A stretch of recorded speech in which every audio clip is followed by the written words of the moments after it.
తిరుమల కొండపై బిగ్ క్యాంటీన్లు జనతా క్యాంటీన్ల ఎంపికపై సిపిఎం నేత కందారపు మురళి అనుమానం వ్యక్తం చేశారు. టీటీడీ చరిత్రలో ఎన్నడూ లేని విధంగా డిప్ పద్ధతిన క్యాంటీన్ల ఎంపిక జరిగిందని, దీనిపై సమగ్ర విచారణ జరపాలని డిమాండ్ చేశారు.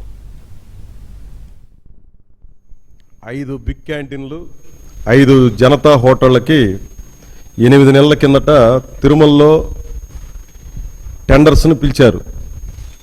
ఆ టెండర్స్ను పిలవడం గతానికి ఇప్పటికీ ఉన్న తేడా ఏంటంటే, గతంలో ఆన్లైన్ ద్వారా టెండర్లు పిలిచేవాళ్ళు, ఇప్పుడు డైరెక్ట్గా సబ్మిట్ చేసే మెథడ్లో టెండర్స్ను పిలిచారు.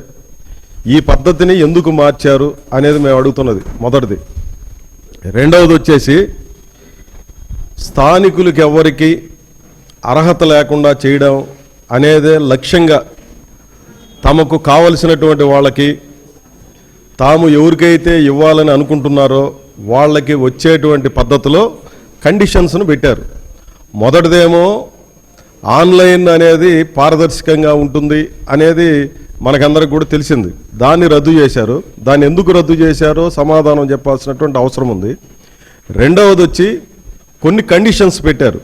ఆ కండిషన్లో మొదటిది ఏమంటే, 10 సంవత్సరాల అనుభవం ఉండాలి. మంచిదే, 10 సంవత్సరాలు కాదు 50 సంవత్సరాల అనుభవం ఉన్నటువంటి వాళ్ళు కూడా తిరుమల కొండ మీద హోటళ్ళు నడుపుతున్నటువంటి అనుభవం ఉన్నటువంటి వాళ్ళు స్థానికులు చాలామంది ఉన్నారు. తిరుపతిలో కూడా ఉన్నారు. కానీ దీనికి అదనంగా చేర్చినటువంటి ఒక నిబంధన ఏమంటే, తిరుమల కాకుండా దేశంలో ఏ ప్రాంతంలోనైనా కనీసం 10 రెస్టారెంట్లు నడిపినటువంటి అనుభవం ఉండాలి అని.